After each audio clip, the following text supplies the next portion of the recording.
Hello, everybody. Welcome to this SEDEC webinar. So I will start slowly like this. The last people can enter to this Zoom meeting. And as an introduction, I will just speak a few minutes to introduce why we do this kind of seminar or webinar. So this webinar is organized as an activity of a project called the SEDEC project that is funded by the European Union as an interreg between Italy and Austria. So in this project, there is 8 partners from a university or a company that work essentially as a aim of the project is to improve the biodiversity of the soil. And the idea behind the project is to find a way to transfer or to enrich the biodiversity or the microbial biodiversity of the soil. So the aim of the project is to, or the way we want to do it is to take some biodiversity from a soil and to transplant it in a poorer soil or in a less diverse soil, and to try to improve the soil biodiversity, and doing this project to find the way to do it and to validate the methods to do this microbiome transplantation, see if the soil biodiversity it improves afterwards, and also to see if root exudates can also influence and improve the the biodiversity of the soil, so fungi and bacterial diversity of the soil, and to communicate or to transfer this technology to the Italian, Austrian communities that are within the area of the interreg. And for this communication and dissemination activity, we organize these webinars where we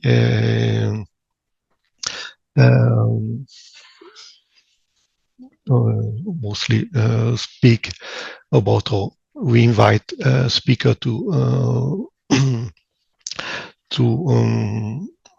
describe their activity and activities that correlate with the activity of the project. So we already did some of them. We still have 3 that are in program, and probably in the next future we will have new webinars that will be planned. So today there is a seminar of Fabio Marroni. The 15th of May, there will be a seminar in Italian from Costantino Cattivello, and in the end of June, seminar by Rebecca Fusinato Dalagnon in English. So today it's my pleasure to invite Fabio Marroni to present his work, the work of his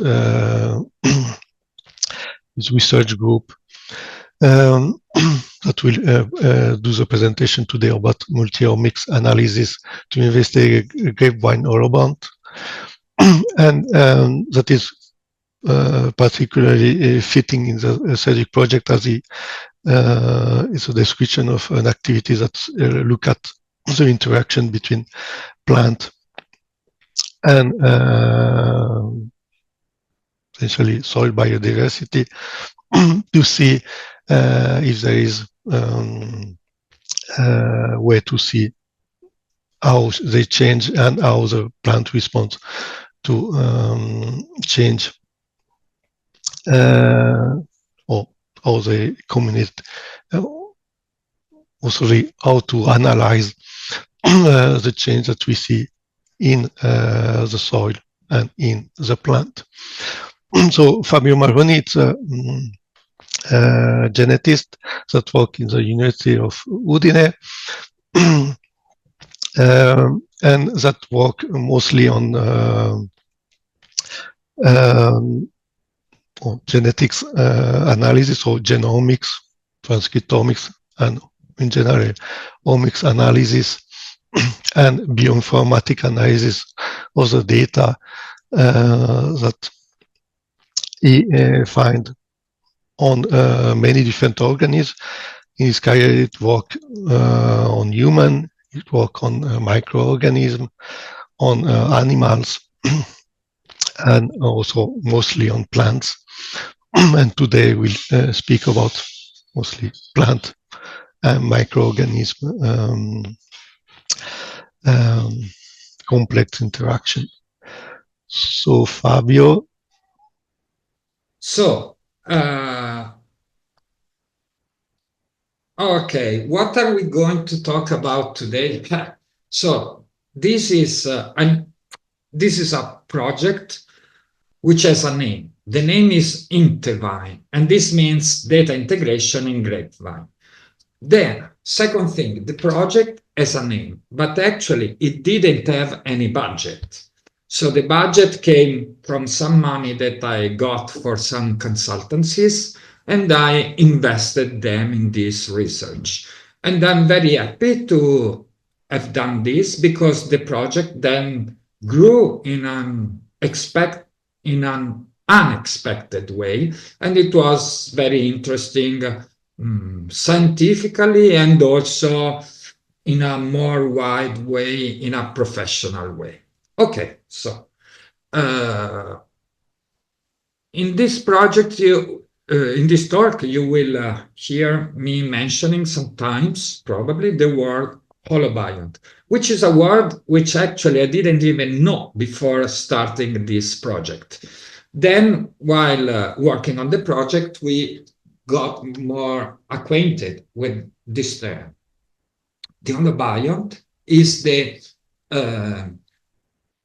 is considered to be like a superorganism composed by the plant, if we're talking about a plant holobiont, and it's composed by the plant and all the living organisms that live in tight interaction with the plant. This can be fungi, some insects, microbes. So it's a definition that is a bit probably is not very rigorous and straightforward. So sometimes I smile when I see this kind of words, holobiont, but it's very useful to remember that. Now, if you remember, Hemingway used to say, no man is an island. Again, no organism is an island. You cannot only study one organism, forgetting everything else that is around and is affected by the organism itself or is affecting the organism. And so I'm telling you this, but actually you should know that in principle, my aim, I told you, I didn't even know what an holobiont was. And actually, I'm a bioinformatician. I didn't care about grapevine. I just wanted to take some different omics data. I wanted to perturbate the environment. I wanted to see how the things used to covariate. Then after designing and performing the experiment, I started also to get interested in the more biological part of the work, which is actually very interesting. So let's start with the study design. I will probably, I don't know, I will decide during the presentation. I may or may not let you know some gossip related to the project. But let's start with the science. So the study design was this one. We collected, actually, a nursery donated to us 100 grapevine cuttings. And we planted these cuttings. The cuttings were, when they donated to us, probably 1 year old, if I will remember. We planted the cuttings in 3 different kinds of soil. One sand, which is construction sand. So we went to the supermarket, to the Obi or something like this, or I shouldn't say brand names, and we got the construction sand. Then we got peat, like the commercial, and peat with the integration of manure. These were all things that we bought in the supermarket. Then half of the soils were autoclaved and half were not. In addition, half of the cuttings underwent a heat treatment for the roots and half did not. So I don't know, maybe you know better than me, but just in case I tell you, what is the root heat treatment? Basically, at least in grapevine is used, you submerge the root in hot water, which is, I would say 45 degrees, I don't remember, for a few hours. And this treatment is used because there is some evidence that it will help reducing the load of some pathogens. Can be some fungi, somebody says some endophytes like phytoplasmas. I use a lot of maybe, and they say because, hey, the evidence is not straightforward. But for me, it didn't matter. For me, it was just generating variation. So fine. I said, okay, this is a variation for sure. So yes, I want. Okay, then the cuttings were planted here you see the picture. They were planted in the farm of the university here in Udine. And so we had 100 plants, but actually the full data was collected only on 36 plants because of money constraints. And the cuttings were left in the experimental tunnel for more or less 11 months because they were planted in July, and in June we decided that it was time to get them because we wanted to do some analysis on leaves, on roots, and it was a good time not to go too much into summer, but okay. Then we collected samples in June. I will always remember it was 21st, 22nd of June when there is this St. John's night. And we were working like crazy, 12 hours in the field for collecting roots, leaves, rhizosphere soil, and bulk soil for all the analysis that we then performed in the following months. So what are the analyses that we performed in the following months? So first of all, leaf ionomics. Basically, we measured the concentration of several micro and macronutrients in leaves. Then we measured, of course, several physical-chemical parameters of the soil. For example, pH, concentration of ATP, dissolved organic carbon, carbon to nitrogen ratio, conductivity, some parameters like this. We then had the availability of a multispectral camera, multispectral, not hyperspectral. And so we performed multispectral imaging. This was actually performed before the collection. So let's say, if I will remember, 1 week earlier, we had 1 full day in which we took the picture of all the plants. Then we performed RNA sequencing on the root of the cuttings. And finally, we performed 16S and ITS amplicon sequencing of the rhizosphere communities. These are the kind of analysis that we performed. And simply my objective was to look how they co-vary somehow. Okay, I already spoiled, so let's start. I have to tell you that my initial aim was to see how the different omics measures co-varied. But then, on the way, I was distracted by other observations. So you will notice that I will have a little bit about the covariation of the different omics, but you will see that then I got involved in some other things, more related to biology, let's say. But it was fun. So let's start with the analysis that we performed on the concentration of ions in leaves. Here, I will briefly explain this. You will see several plots like this during my talk. So if you don't like them, I'm sorry, you will have to stand up.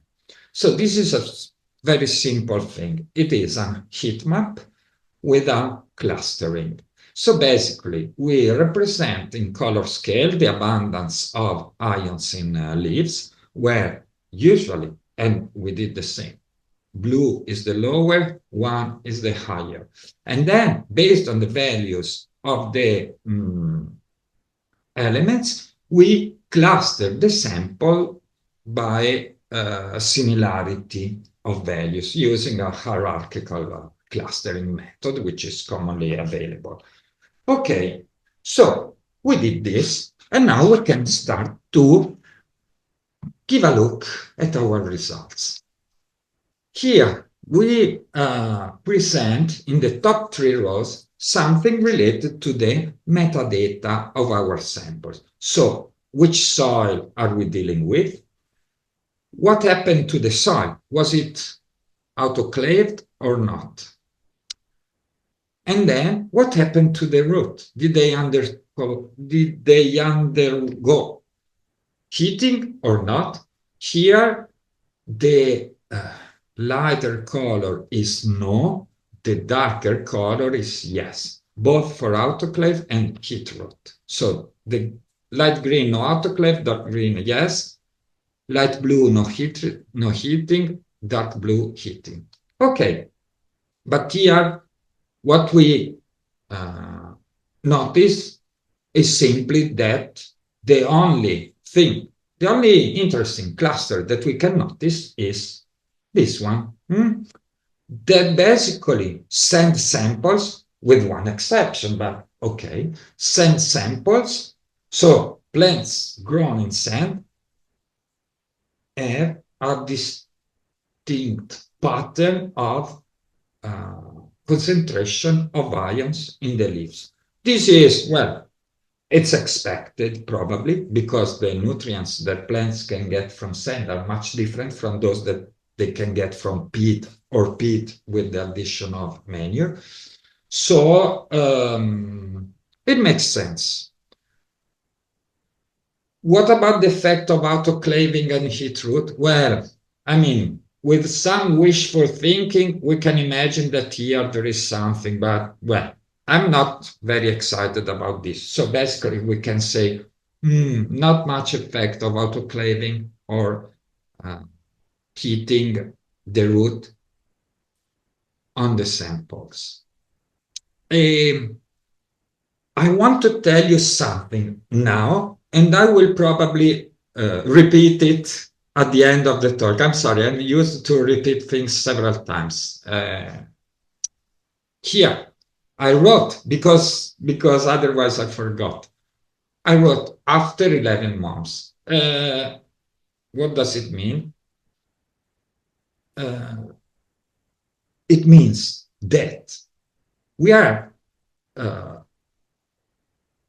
we performed the autoclaving of soils and heating of the roots in June.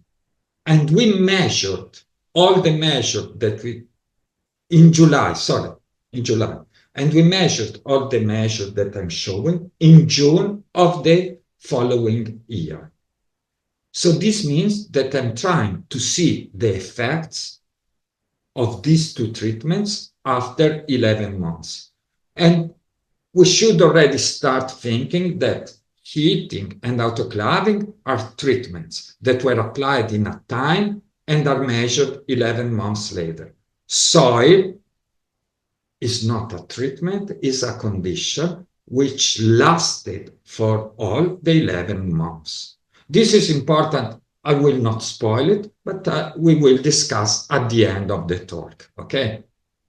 Then, let's see another measure. And also, because I didn't want to kill you showing 99 heat maps, so every now and then, for more or less random reason, no, they're not random, I'm just kidding, but for not very important reasons, I'm showing, instead of clustering the samples using hierarchical clustering, I'm showing anometric multidimensional scaling, which is similar to principal component analysis, and basically is another way to cluster samples by similarity of the indices where we are interested in.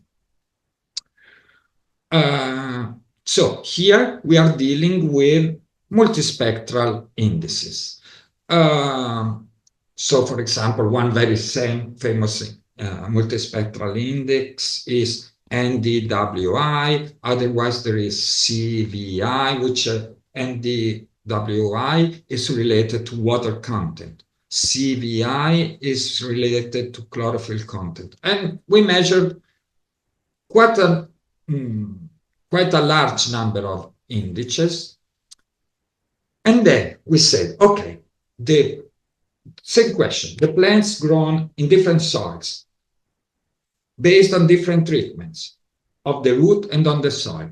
Can we differentiate the samples based on the multispectral indices?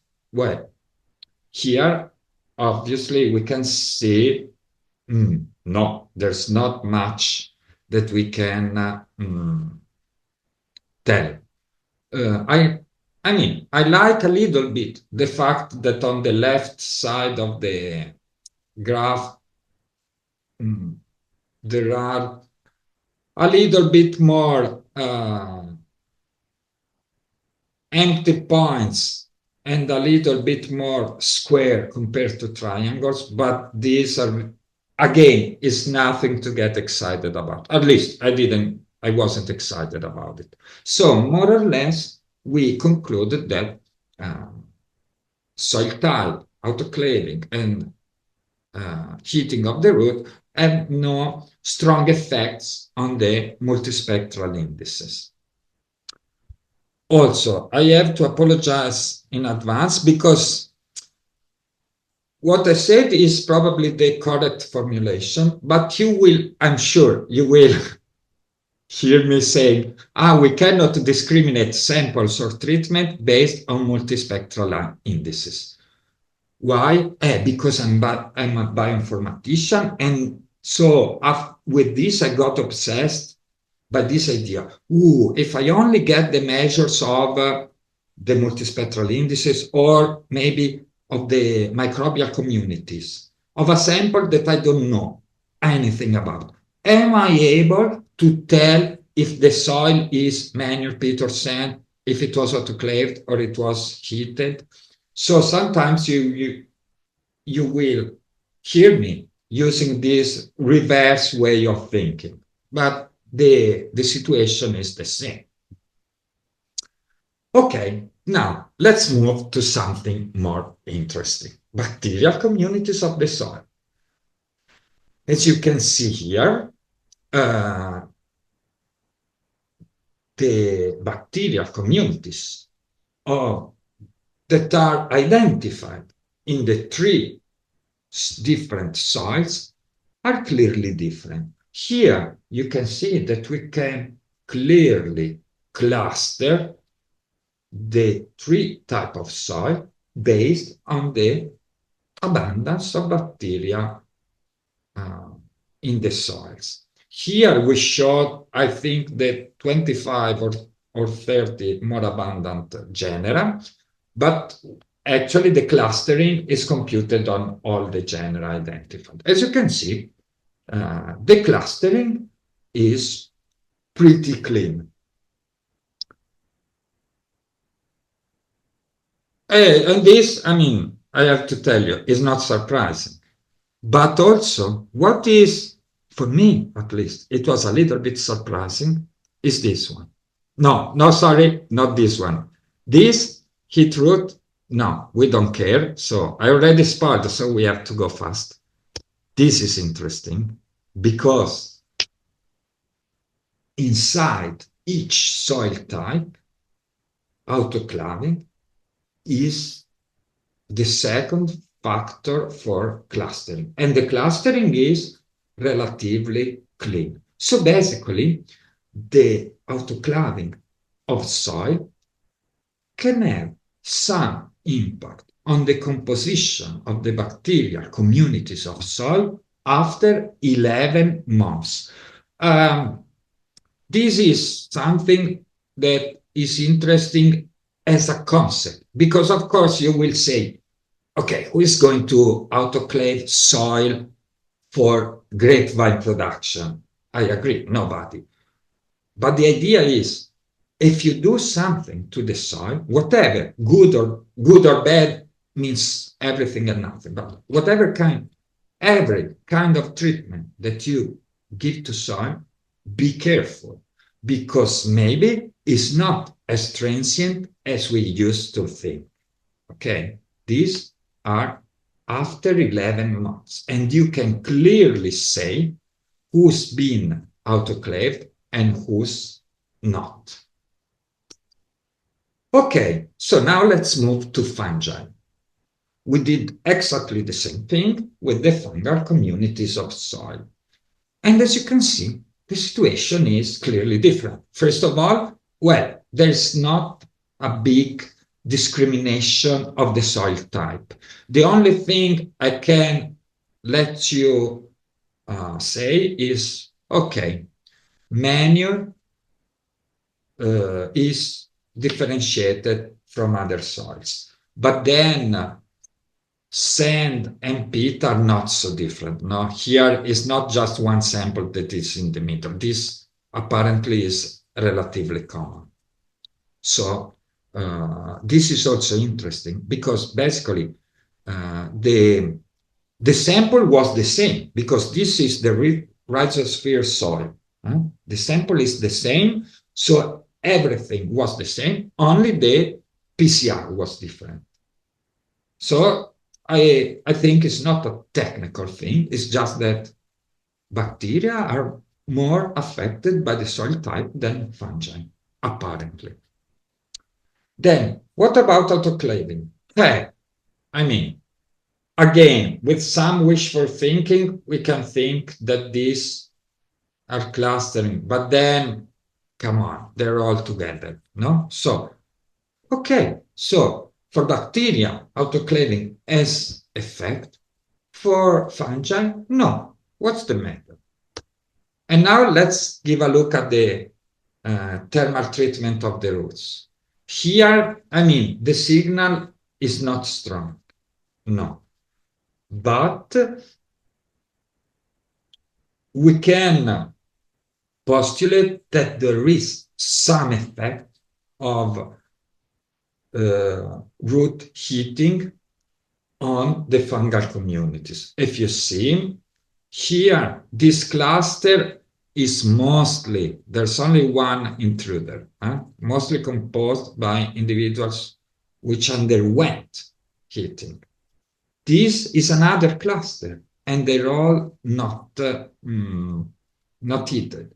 Here, this is, okay, this looks like one big cluster, but it's not true. This is actually one small cluster of three and another cluster, but okay, still, the separation is good. Here, there is separation with one exception, and here some separation. So, again, we don't need to get too excited, but I'm sure you can agree that there is some effect, not very big, of root thermal treatment. This, always remember, this means that if I treat the roots in June, I will see some minor effect after 11 months. This is something that blew my mind totally. Okay, now let's give a look to some other parameter. These are the physicochemical properties of soil. And of course, they separate quite well the three types of soils, with the sand being clearly separated. I mean, this is relatively obvious, I would say, since sand has properties that are different from peat and from manure. What about autoclaving and heating? Well, okay, heating of the roots, of course, has no effect. Well, of course, we never know. But also autoclaving doesn't seem to have any effect on soil properties. This is also interesting. And then another interesting thing, what about root transcriptome? Hey, this is a very interesting thing. If we give a look, let's see, no, sorry.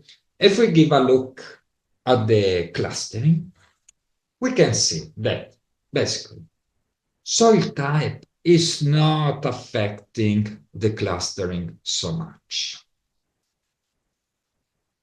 Autoclaving, well, no, apparently it's not affecting this so much. And root heating, again, is not affecting it so much. So apparently, root transcriptome is not heavily affected by these treatments, or at least we cannot discriminate between treated and untreated, or between different kinds of soils based on transcriptome of roots. But there is something that gives us some measure of what are the effects of the treatment, and is the differential expression of genes. So if we compare the expression of genes between different soil types, we have that in each comparison, so sand versus manure versus peat, peat versus sand, more or less always, if I well remember, we have more or less 3,000 differentially expressed genes. If we compare samples treated with heat root, with heating of the root versus untreated, we observe more or less 1,000 differentially expressed genes. And if we test autoclave, like if we test the transcriptome of roots that were in soil that underwent autoclaving versus not autoclaving, we do not see any differentially expressed genes. This is an indirect and very approximate indication of what are the effects of the different conditions on root transcriptomes. Now, I just want to play a little bit and to see how the soil types and bacterial composition are related to other properties. Okay, so this is the multidimensional scaling performed on the bacterial composition of samples. And I choose this only because, as a byproduct, separating by bacterial composition, we also separate very nicely by soil. So this is the double thing. It's true that then we cannot discriminate between the cause and the effect. But okay, no worries. So basically, what did we observe? Well, that, for example, the bacteria and actually the sand, the bacteria growing in sand samples, and so basically sand samples were associated with higher pH, which is okay because we know that peat and peat with the addition of manure tend to be a little bit more acidic than sand. While in peat, we tended to have high carbon to nitrogen ratio, and in peat with the addition of manure, we tended to have high dissolved organic carbon and high ATP concentration. So this is interesting, no? Because, okay, in sand, we tend to have higher pH. Well, so probably, and we have some anecdotal observation, but so probably in sand, we have more bacteria that live a little better when pH is a bit higher. It's also true that the variation of pH between the three soils is not so high, and also for the other measure, it's not so crazy, but it's enough to affect the distribution of microbial components. Then another thing that we observe is the distribution of micro and macronutrients in leaves as a function of the soil type and or of the microbial bacterial community of the soil. So, for example, we notice that manganese and magnesium are more concentrated in plants growing in sand.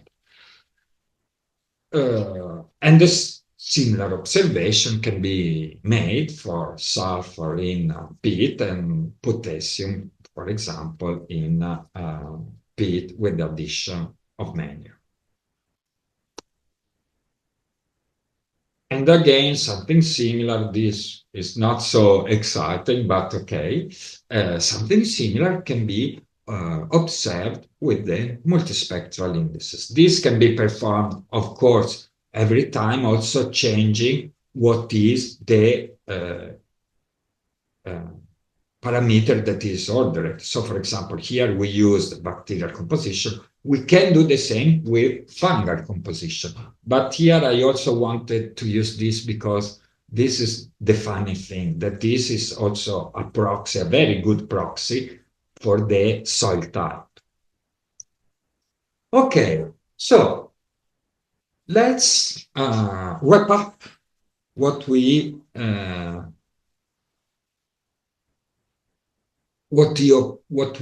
observed in this experiment. Here, very small caveat, but very important.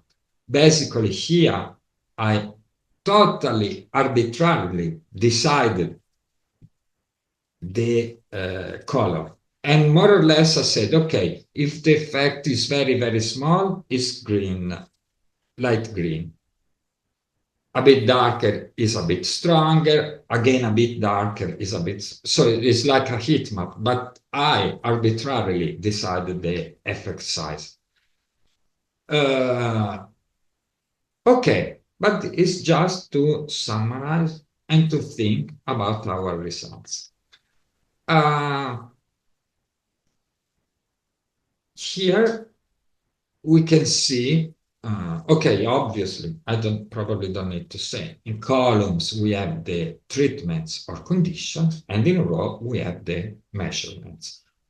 And you remember that I told you that soil type is not a treatment, is a condition, and is a condition that is lasting for the whole experiment. And this is why I already wanted to make this clear, because obviously soil type has a stronger effect than other treatment, because, well, it can also be an intrinsic properties of the soil type, because the nutrients in soil strongly affect the plants.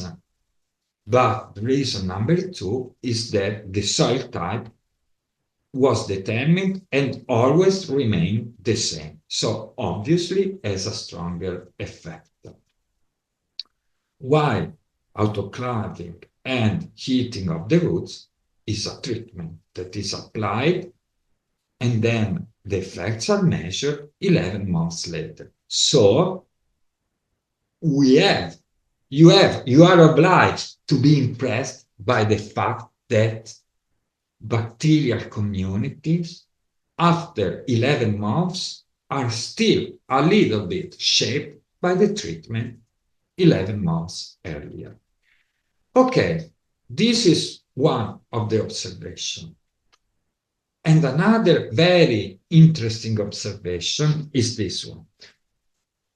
The treatment of the soil with autoclaving affected the distribution of bacteria in the soil. But as we saw very clearly, didn't affect the distribution of fungi in the soil, didn't affect much any other measure, and it didn't affect root transcriptome at all. Fine. What about root eating? Well, it had some effect, but very interesting, it had effect on different components of the holobiont. Soil bacteria are apparently not affected by heating of the root, while soil fungi appear to be a little bit affected by heating of the root. And the same is true for root transcriptome. So this helps us to draw some, to deliver some take-home messages, which are basically the same three things that I keep repeating since the beginning of my seminar. Number one, the soil type, for several reasons, and we discussed them extensively, affect most components of the holobiont. Okay, if you see, it affects bacterial community, fungal community, but it also affects the plant very much because it affects the concentration of ions in leaves and also the root transcriptome. So, wow, it affects several components. But another important thing is that depending on what I vary in the environment or in the vicinity of the holobiont, I will probably affect different components. And this is the comparison between what happens when I use heating of the root compared to what I do when using autoclaving of the soils. And the final take-home message is that the treatments that we apply to our plants have long-term effects on at least some components of the holobiont. Long-term, again, means everything and nothing. But I am aware that several researchers sometimes assume that treatment to some component have a relatively transient effect, while our results seem to suggest that these effects are not so transient as we used to thing. Now, I want to conclude with what I call a bonus slide, because we performed RNA sequencing of the roots. And you may know that grapevines, as many other plants, are usually infected by viruses that can be pathogenic, opportunistic, or simply present without any symptoms. The identification of viruses can be performed in several ways, but I was involved in a work setting, well, not setting, I was one of the hundreds of researchers trying to use high throughput sequencing to identify viruses in plants. So I said, okay, I have my grapevine on which I developed the method. I have RNA sequencing. Well, I have to identify viruses. It's my job. So, okay, we look for viruses. This we identify basically for viruses. Well, I'm not an expert on viral the effect of viruses in grapevine, for example. But if I will remember, Pinot Gris virus, well, it's still debated if it is really pathogenic or not, but can be an opportunistic pathogen. But we weren't so worried about this. We just played our game, to see if the viral concentration is affected by the different types of soil treatment. Okay, so what happened? If we give a look at the clustering, there's not so much interesting to see. But if we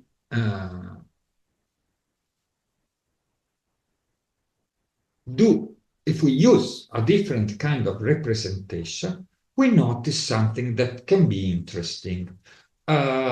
Here is a simple scatter plot in which plotted on the x-axis the concentration of dissolved organic carbon, and on the y-axis the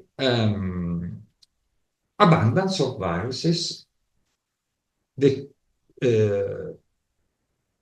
total abundance of viruses. So basically we sum the abundance of these 4 viruses. This is just because we wanted to have only one measure.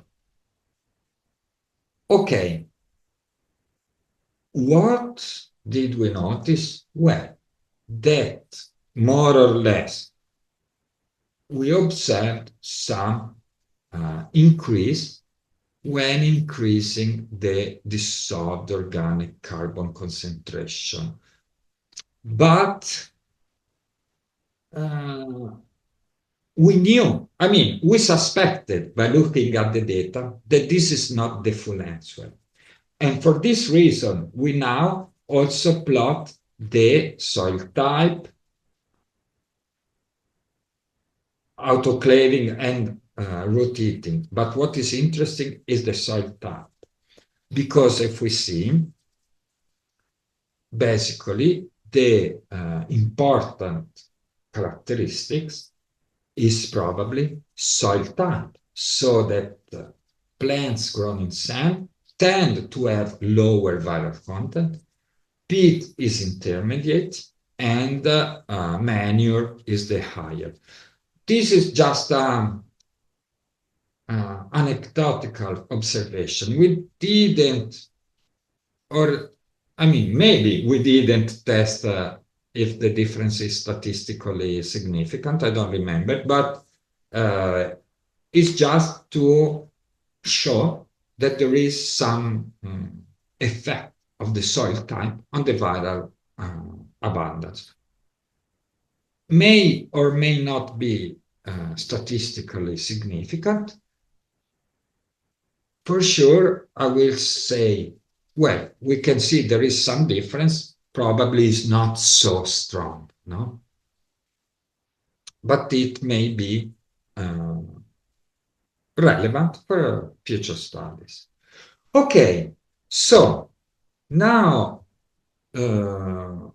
I just want to quickly introduce you this I-team because I is for Int'l, and this is what I meant when I told you that maybe I will reveal you some gossiping about this project. Because, as I told you, the project was a, let's say, zero budget project. Then I got some money from some other work and I put them in the project. And then it was very interesting and I really loved as it worked out because I started talking to people and friends, and they told me. So my idea was just to try to compare bacteria and transcriptome of the roots in this grapevine, and I had nothing. Only the money when I got them from the other project.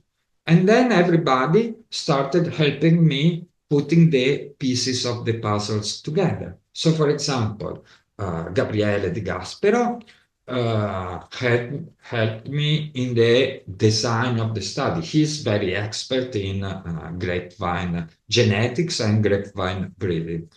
And he told me, okay, you need some plants. I will let you have the plants. So he called this colleague, Elisa De Luca, who works at Vivai Cooperativi Rochedo. And she told us, okay, we will give you these plants for free. And if it's not a problem for you, we will treat half of them by heating of the root and half not, because this is interesting for us. And I said, okay, no, this is perfect because it's another way to generate variation. Then the project was developed at the university. Here, final spoiler right now, Massimo was the PhD student who did all the work with me, from coming to the field and planting the grapevines to the data analysis, and he's now finalizing his PhD thesis, and he's now actually working already for another company. So I'm sad that he found a very, I mean, I'm glad that he found a very good job, but I'm sad that he's not working with us on this project anymore. And then, okay, at the university, me and Massimo are very social individuals and we talk a lot to other people. So we involved several other people. So Gabriele Magris helped us again with the grapevine, but also with he's a bioinformatician, so he also helped us a bit with the analysis, but also in the dirty field work. Then Elisa Pellegrini and Marco Contin, I met them at the coffee machine and we talked a lot and they told me, well, okay, you have to sample some more soil and you bring it to us and we can add this analysis, which are ATP, dissolved organic carbon, pH, all the soil chemistry analysis. Then again, drinking coffee, I talked to Laura and Ariana and they told me, well, but maybe if you collect some leaves, as we will explain to you, and then we can do the analysis of leaf micro and macro element. And I say, perfect, let's do that. And so they were also part of this. Then, again, on the coffee machine, someone told me, hey, you could also take multispectral images of your plants. And I said, hey, good idea, but I don't have any multispectral camera and I have no idea how to use it. And so I don't know how I found out, well, but Marco, where it, he's working with this multispectral camera. So we called him and he was very happy to help. And so he also helped us in taking the multispectral images. And then, okay, I had to sequence. Well, I had the money that I got from, but they were not so much. So I went to this company, which is in Udine, and I told me, look, I have this wonderful project. I have not much money. You have to sequence something for free for me. And they said, of course, we're glad to help. And so Georgia, Eleonora, and Slobodanka, which is known as Bovana, they helped me a lot by sequencing and also technical help in preparing for sequencing. So that's all. I hope you didn't fall asleep, and I will be happy to take any question.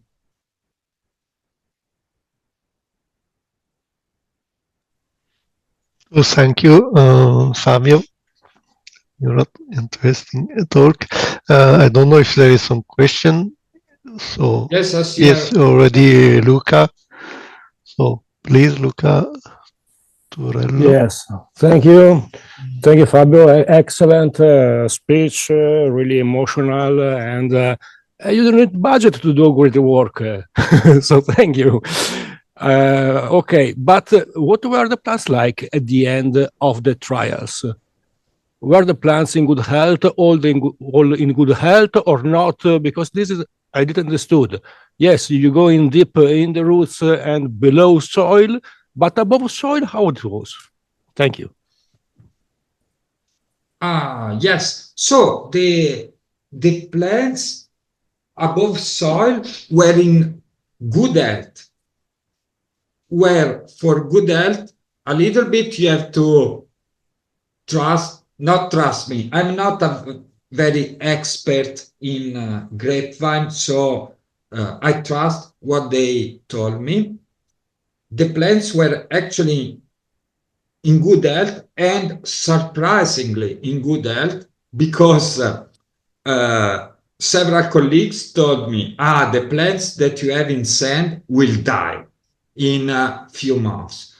Actually, okay, we had some plants died, but on average, the health was relatively good. And I forgot to mention that once or twice we did some fertirrigation, but they weren't bad. They were in good shape. One of those is still in my home because I took as a souvenir, and is still in my home and growing.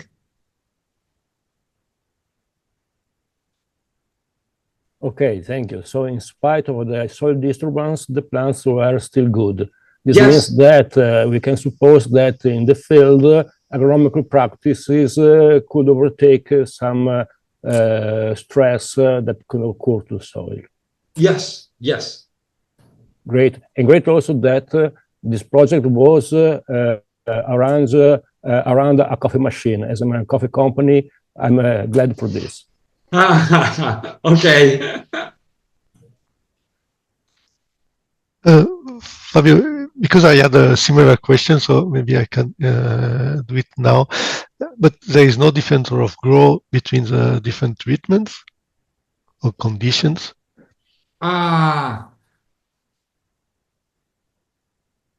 Again, no. Now there was no major difference of growth between the different conditions, but yes, I have to make it clear that we didn't focus a lot on this. So, for example, because I'm not expert, and I had no special assistance in this. So, for example, we didn't measure carefully the plants, we didn't weigh them, but looking by eyes, because we were a little bit curious, and sometimes Gabriele Di Gaspero came to see the plants, and he knows about grapevine. And apparently there were no striking differences between conditions. But really keep in mind that this was not part of the observations of the work. I'm sorry, but really, I'm a bioinformatician. I was only interested in playing, and I had no strictly agronomic interest at the time. Yes. So maybe I can go. Sorry for the pronunciation of the name, but so there is a question from Biranu Barbiei. Sorry. So please, you can do your question. Have you listened to me? Yes. Okay, thank you very much for your invitation. I'm from Ethiopia. So I have, first of all, before going to ask the question, I appreciate the great work for the presenter. Really, this microbiome work is really very interesting in our country, in the active in science area now. Saying that, I have around 2 questions. The first one is, you have used around 38 grapevine variety or collection. I don't know that you never mentioned that, but 38 different grapevine plants. You know, in this PGPR or microbiome is associated with different plant genotype or plant varieties. Do you have any significant difference with this association? And the other related to this question is, why you use different genotypes regarding to use a single grapevine varieties? The other thing is, yeah, I'm also doing this kind of work here in Ethiopia using in sorghum microbiome, and the sandy soil is highly affecting all the performance of sorghum related to Strega, others also for growth performing, and the other performance also affecting these sorghum related traits, specifically isolated the microbes from sandy soil. So, do you have what kind of traits are more affecting in grapevine? You mentioned that the transcriptome analysis is telling that more of from sandy soil is affecting the transcriptomics gene expression results. So, what kind of more of the time affecting from grapevine root architecture if you did this part? That is my question. Thank you very much. And without science, if you are interested in collaboration with us, I'm happy to do this kind of interesting. Thank you. Thank you very much. So I will start with the first couple of questions. Then I think you have a third, which I didn't understand, but let's start. So first of all, sorry, I didn't specify, but I'm not using different cultivars, but it's all the same clone. So the microbiome eventually contributed by the clone is always the same. And it's true that I forgot to mention this. So I didn't use different cultivars. Then I think you had a question about the transcriptome, but I didn't get it. So if you want to ask it again. Yeah, most of the transcriptome analysis is high from sandy soil you mentioned, yeah? Not really. The transcriptome shows some difference between soils, but no, there's not special, it's not high in sandy soil. This is probably the pH that is high in sandy soil. Okay. Maybe I capture in different way. Thank you. Thank you. So, Gabriella Vinci. Hi, Fabio.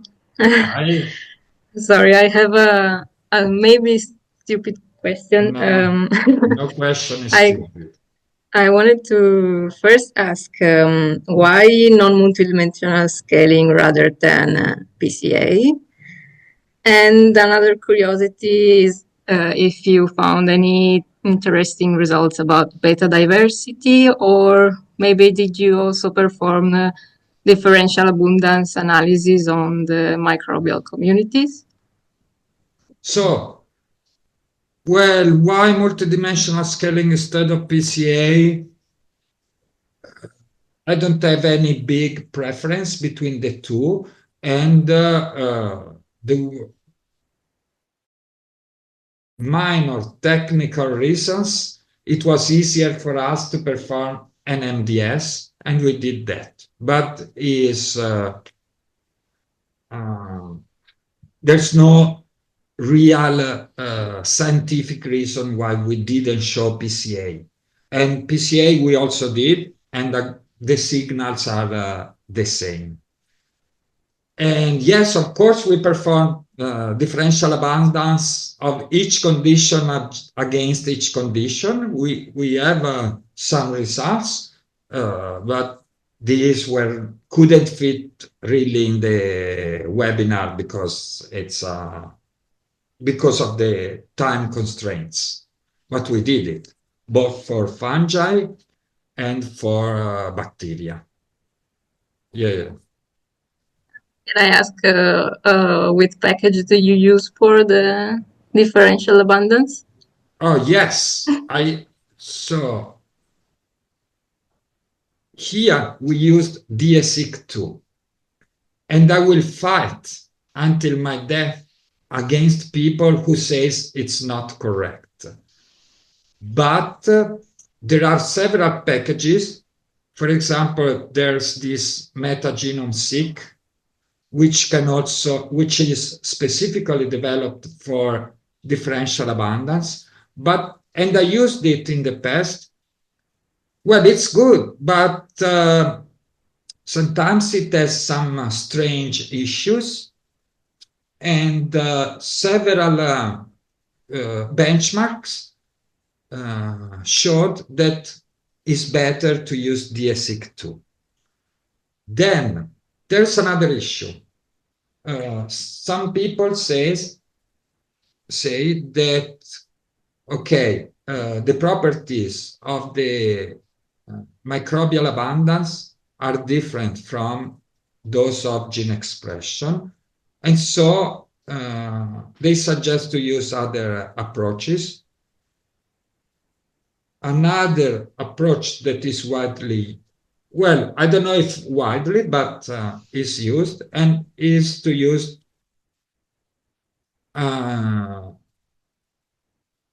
past ANCO, which is analysis of compositional data, I think, which is fine. I was obliged to do that for a paper in which a reviewer told us where the DSIC is wrong, you use fast ANCO. And of course, I mean, the results are comparable. Okay, so, okay, this is what is being used right now. I know, I don't remember, there's probably another package for differential abundance, but now I cannot remember. But okay, this, like right now, all the works I did, with the exception of one, I used DSIC.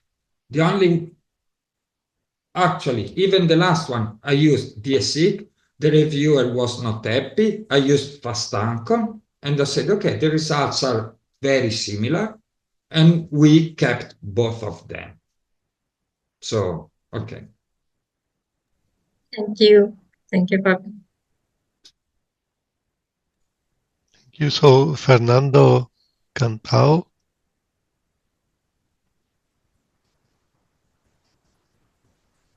Ciao, Fabio. Hi, Fernando. I have more comment, and I would like to hear your feedback on that because there is now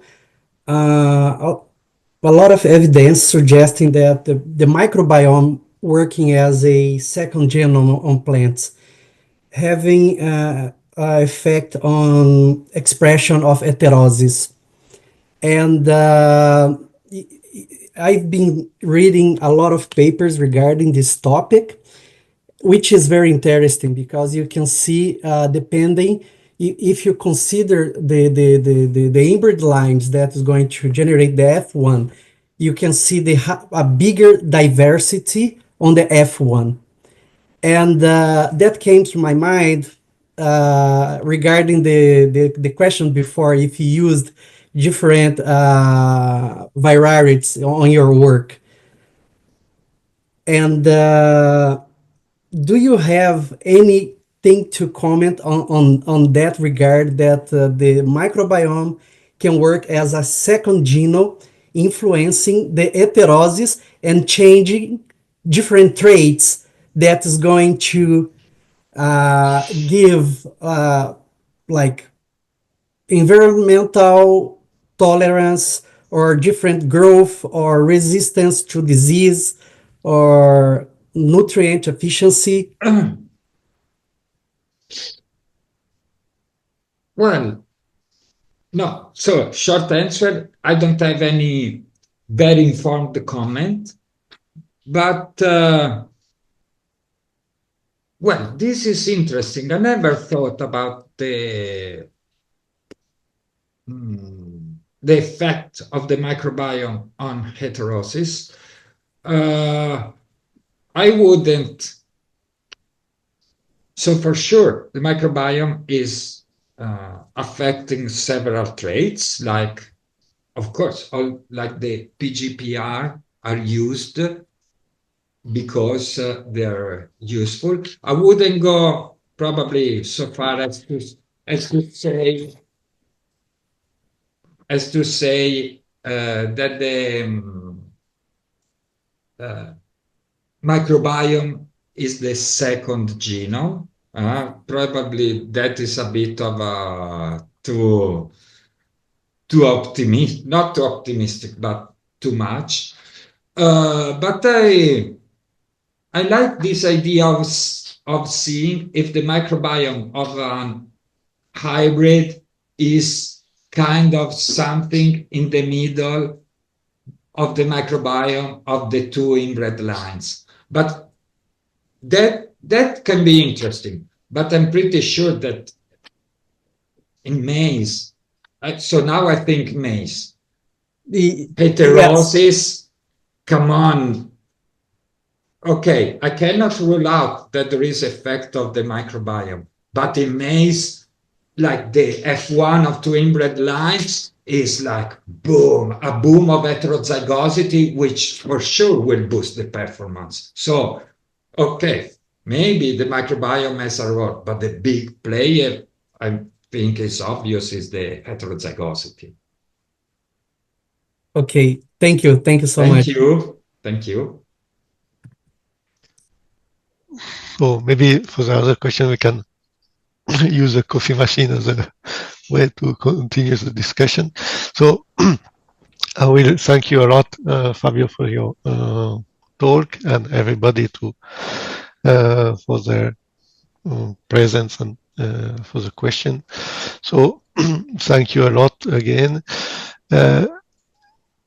Just remember, use that if you want, in 1 month more or less, we have the next presentation, so 15th of May and end of June for the next one.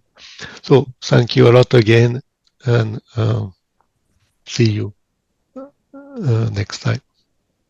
Thank you. Thank you. Bye.